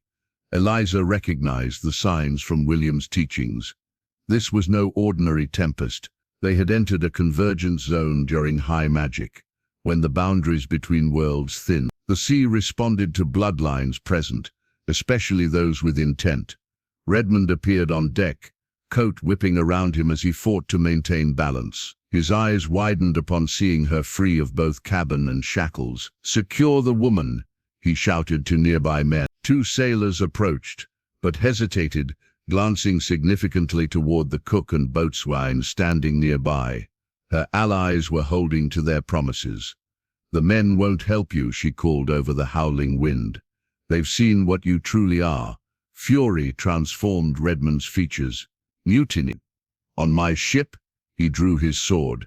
"I'll gut the first man who disobeys." The standoff might have continued, but nature intervened. A massive wave crashed over the starboard rail, sweeping 3 men overboard and sending others scrambling for handholds. Eliza grabbed a rope, wrapping it around her wrist as water rushed across the deck. When the deluge cleared, something had changed. The distant lights following them had multiplied and drawn significantly close. Through sheets of rain, 2 ships were now visible, the Crimson Serpent and HMS Intrepid in unlikely formation. "William," she breathed, hope surging. Redmond saw them too. "Prepare the guns," he ordered. "My brother won't take what's mine." The storm complicated his command. Men struggled to manage sails while simultaneously preparing for battle. Lighting struck uncomfortably close to the mainmast, sending splinters flying. Eliza closed her eyes briefly, concentrating as William had taught her. If this storm responded to bloodlines, perhaps she could influence its direction. She pressed her hand against the wet deck, focusing on the connection between her blood and the raging sea. The ship's movement subtly altered, still caught in the storm, but no longer at its mercy. The worst of the wind seemed to create a buffer between the Black Viper and the pursuing vessels, buying precious time. Redmond noticed the change immediately. His gaze gulks on her with new understanding. "You're controlling it," he realized. "The storm responds to you." "Not controlling," she corrected, requesting. "The sea isn't a servant to be commanded." He approached with dangerous intent. "Your power grows stronger. The convergence approaches its peak." His voice lowered. "We don't need William to complete the ritual. You and I could." "Never," she interrupted, drawing the ceremonial dagger from her waist. "Your interpretation is flawed. The prophecy speaks of willing union, not forced sacrifice. My father translated those texts for 30 years. Your father was wrong." She held the blade steadily. "As are you." His laughter carried a manic edge. "You think that toy will protect you? I've sailed these waters since before you were born. My blood carries the same magic as William's, but not the same heart," she countered. Redmond's expression hardened. "Heart has nothing to do with power." He snapped orders to the remaining loyal crew. "Prepare the ritual chamber. We perform the ceremony now, before my sentimental brother interferes." 4 men moved to seize her, but the cook intercepted one with a heavy iron pan to the skull. The boatswain tackled another. Chaos erupted as the crew divided, some loyal to Redmond, others to her promised liberation. In the confusion, the ship lurched violently. They had entered the heart of the convergence, where mystical currents crossed beneath the ocean's surface. The storm intensified beyond natural explanation, waves rising to impossible heights around them. "You've doomed us all," Redmond shouted, struggling to maintain footing on the heaving deck. "The convergence requires controlled ritual, not wild power." Eliza felt something new, a presence in the storm. Not just her connection to the sea, but another bloodline's influence. William was near enough for their combined magic to affect the elements. The pursuing ships had nearly reached them despite the tempest. Through the curtain of rain, she could make out figures on the Crimson Serpent's bow. William and Jenkins, preparing to board. Redmond saw them too. With a snarl, he grabbed her arm, dragging her toward the ship's stern. "They can't have you.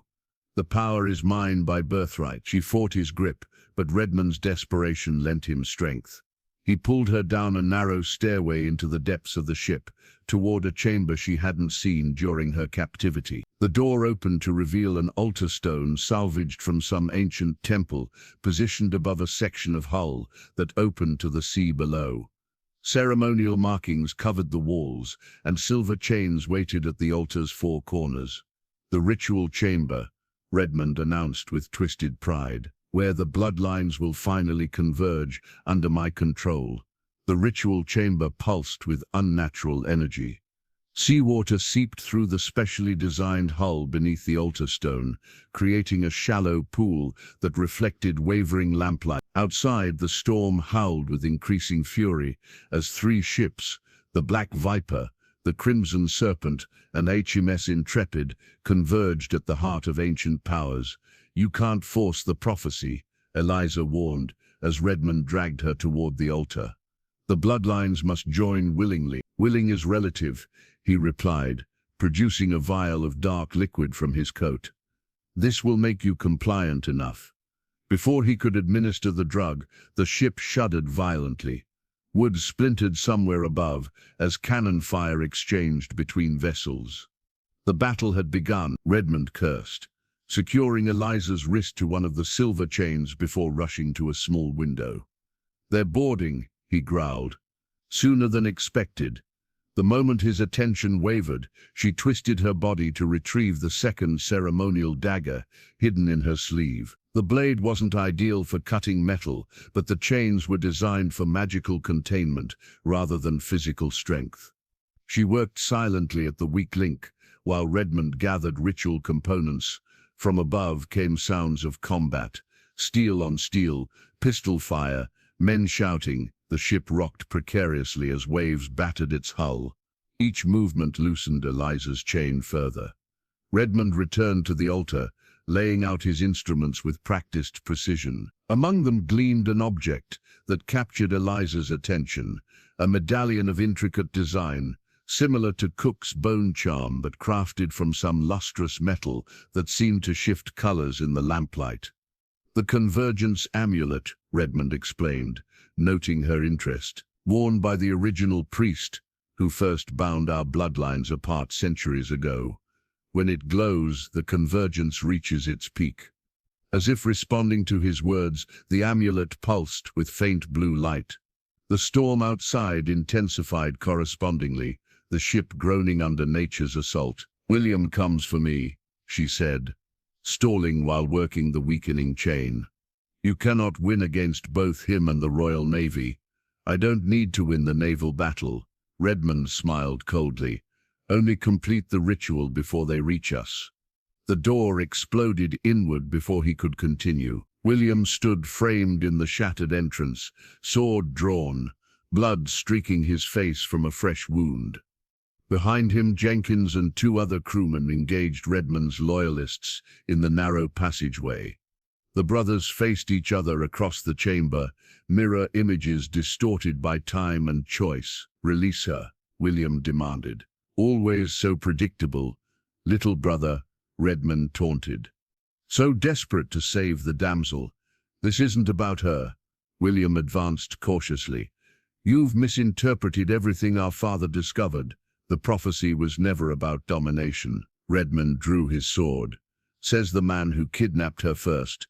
Their blades met with a clash that seemed to resonate beyond normal sound.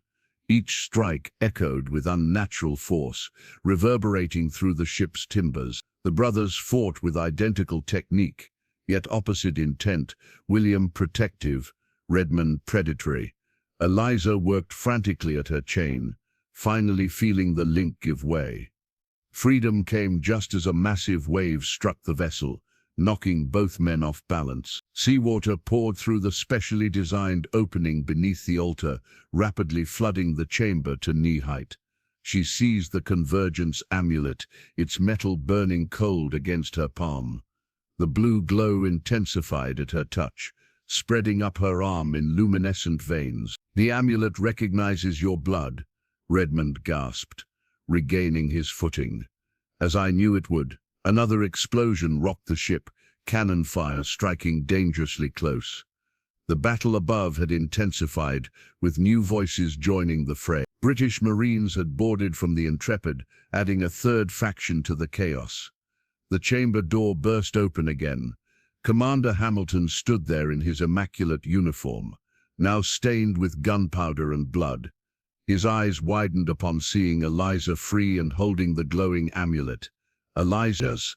His expression shifted between relief and horror at the supernatural scene. "Commander," Redmond called, seizing opportunity, "this woman is under some form of enchantment. Help me restrain her for her own protection." Hamilton hesitated, training and duty warring with the evidence before his eyes. "Miss Thornhill, your uncle sent me to bring you home safely." "My uncle sent you to secure my bloodline," she corrected, the amulet's glow spreading further across her skin. "He knows what I am, Alexander, what my mother was, why she died." The ship lurched again, water now waist-deep in the ritual chamber. The convergence point beneath them intensified, responding to the presence of both bloodlines and the amulet that had once bound them apart. William used the distraction to renew his attack on Redmond, driving him back against the chamber wall. "The ritual was never meant to grant domination over nature," he shouted above the storm's roar. "It was meant to restore balance." "Lies," Redmond parried desperately. "Our father knew the truth. Our father found half the truth, before grief drove him mad." William's next strike drew blood from his brother's shoulder. He never translated the final passages. The chamber's wooden floor cracked beneath them, seawater now churning violently, as if seeking something. The amulet in Eliza's hand pulsed in rhythm with the waves, growing painfully hot. Hamilton stepped fully into the flooding room, drawing his pistol. "This ends now. Miss Thornhill, come with me. These pirates will face justice." "There are greater forces at work than colonial justice," she replied, the amulet's glow now illuminating her entire body. Knowledge flooded her mind, generations of memories not her own, the true purpose of the prophecy unfolding in sudden clarity. "The convergence requires completion," she announced with certainty beyond her years. "Not sacrifice, but union. Not dominance, but harmony." She moved to the altar stone, where seawater now flowed freely. With deliberate motion, she drew the ceremonial dagger across her palm, allowing blood to drop into the churning water below. "Eliza, don't!" Both William and Hamilton shouted in unison, though for different reasons. The effect was immediate. The water beneath the altar began to glow with the same blue luminescence as the amulet. The ship groaned as if alive, timbers bending without breaking as the sea rose impossibly through the ritual opening. "It's too late," Redmond laughed, breaking free from William's attack. "She started the ritual. Once begun, it must be completed." He lunged toward Eliza with manic determination. William intercepted him, their struggle intensifying as the chamber continued flooding. Hamilton watched in stunned disbelief, his worldview crumbling as supernatural forces manifested undeniably before him. "Alexander," Eliza called over the chaos, "you must choose. Help us complete the ritual properly, or watch everything you know be destroyed." The commander's training wavered against evidence he couldn't deny. "What would you have me do?" "Keep Redmond from interfering," she instructed. This was never meant to be forced or corrupted.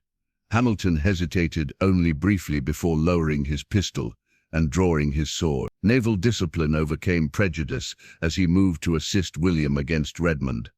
The brothers fought with increasing desperation, Redmond now facing two skilled opponents. The ship continued to disintegrate around them as the convergence intensified, wood warping and metal fixtures melting into strange new shapes. "William," Eliza called, understanding the ritual's requirements with sudden clarity. "Your blood must join mine." He fought toward her, Hamilton unexpectedly covering his movement against Redmond's attacks. The commander may not have understood the supernatural forces at work, but he recognized Redmond as the greater threat. William reached Eliza at the altar, taking the dagger from her hand and slicing his own palm. Their blood mingled in the glowing water, creating a vortex of blue-white energy that spiraled upward around them. "No," Redmond howled, breaking past Hamilton with desperate strength. "The power is mine by right."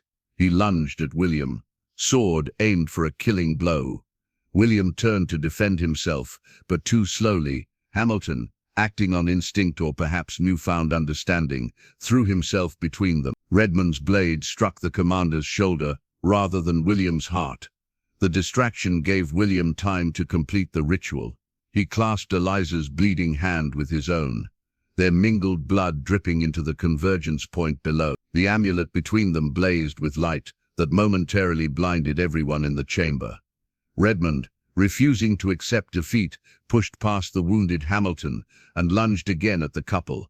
"If I can't have the power, no one will." His sword arced toward them, but never connected. The sea itself rose between them, water defying gravity to form a solid barrier.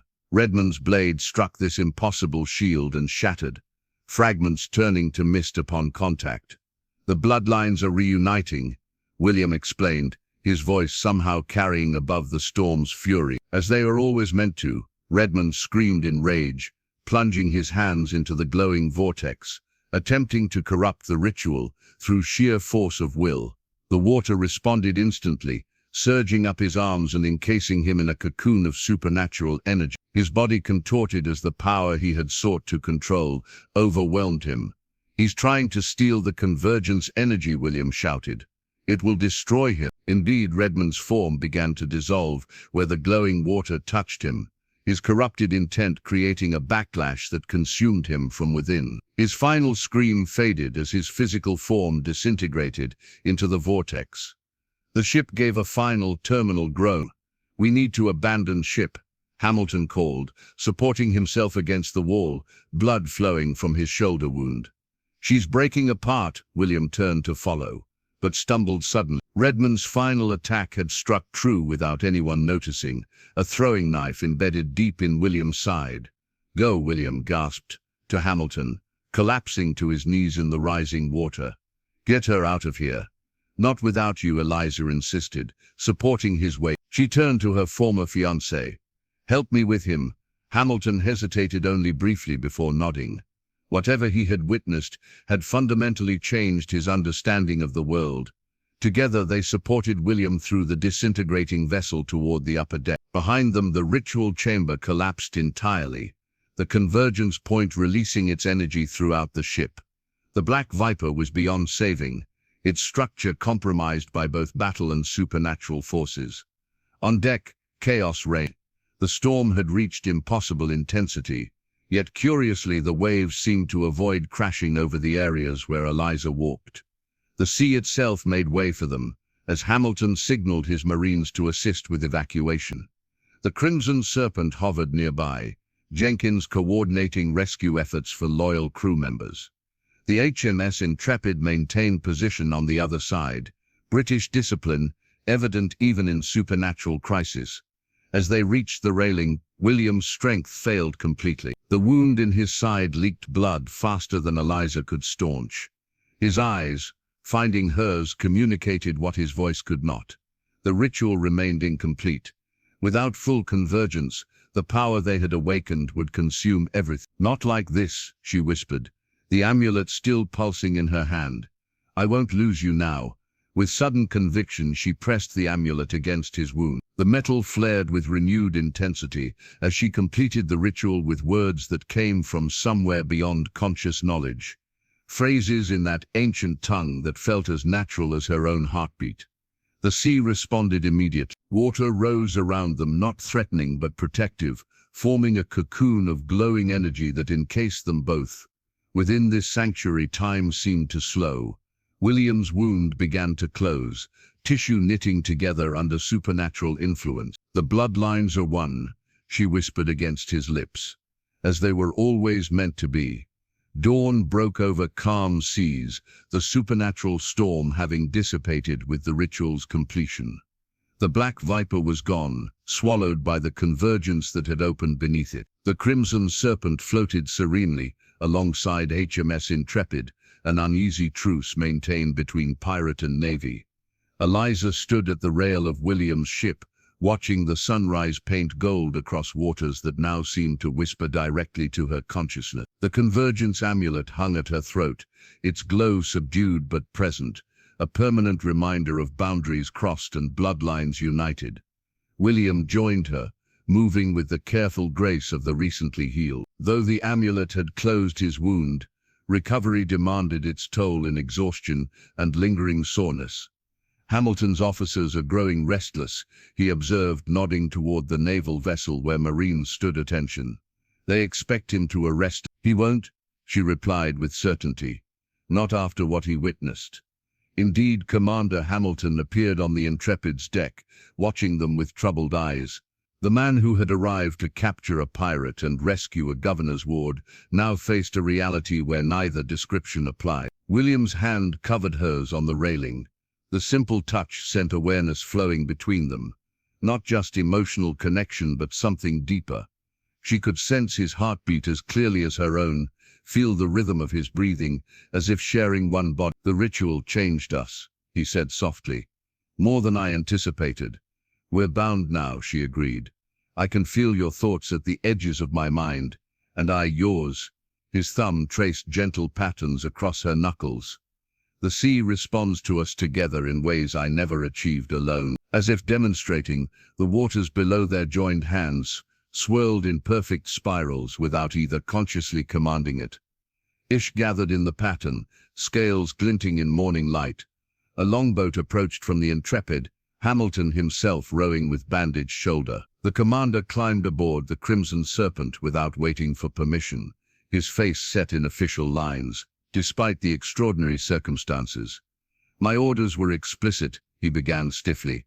Return Miss Thornhill to Port Royal and bring Captain Blackwood to justice. William tensed beside her, but Eliza felt certainty flowing through their connection. And what will you report instead, Alexander? Hamilton's composure cracked slightly. That both of you were lost when the Black Viper sank. That the notorious Captain Redmond went down with his ship after attacking both naval and civilian vessels. He extended a sealed document. Your death certificate, Miss Thornhill, and yours, Captain Blackwood, officially recorded and witnessed. Why?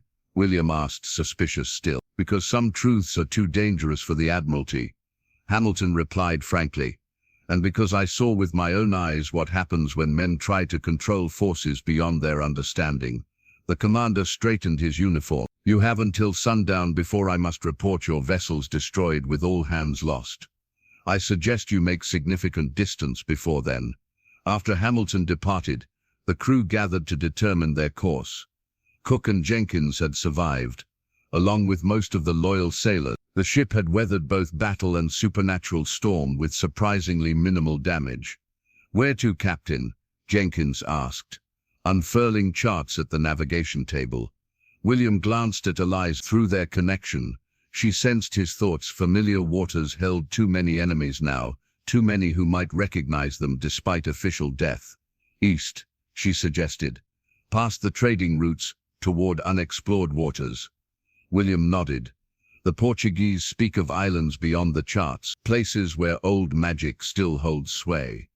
By midday, the Crimson Serpent sailed with fresh purpose. Eliza worked alongside the crew, no longer captive or guest, but recognized as equal to the captain himself. The men had witnessed her power during the Convergence battle, had seen the sea itself respond to her command. Fear had transformed to reverent respect.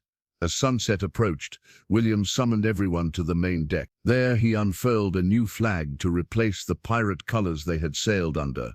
This standard combined elements of both their family crests, his Norse ravens intertwined with symbols from her maternal line. We sail under new identity, he announced. No longer pirates, no longer bound by old names or limitations. That night, alone in the captain's quarters that had become theirs, Eliza felt a new awareness stirring within her body.